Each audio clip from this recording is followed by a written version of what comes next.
Aw ni yanma bi an bɛna fenigiraki tulu de bɔ so ani fana nafa buruburuni minnu b'a la ko ne yɛrɛ bɛ minnu dɔn ne bɛna n da don la k'o ɲɛfɔ dɔɔni aw bismillah.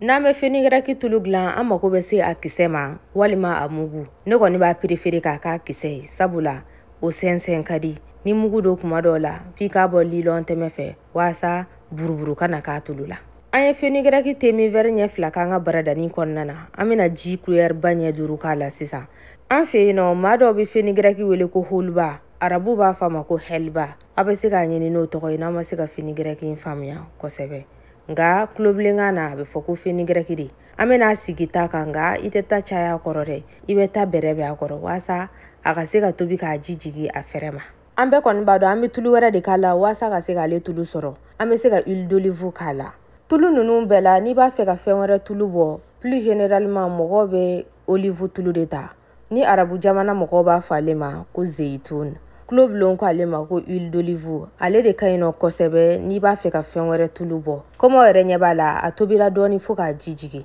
n'a tobira dɔɔni k'a ji jigin yan'a ji bɛɛ ka tara ka bɔ a la pewu an bɛna huile d'olive k'a la ne kɔni man ta in yɔrɔ jateminɛ i b'o ko in kɛ k'a bɛn i yɛrɛ sago ma nka i kana n'a caya kosɛbɛ fana.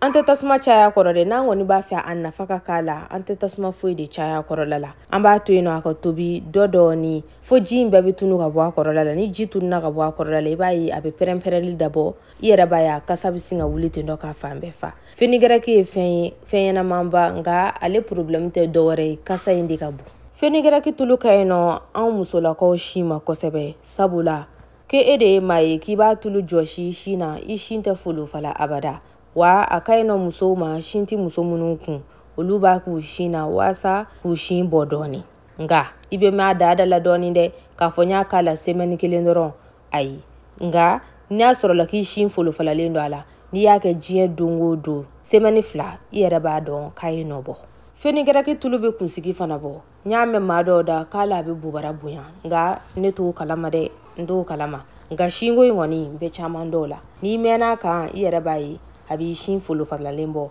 surtout maa minnu filɛ nin k'u bɛ sin di den ma.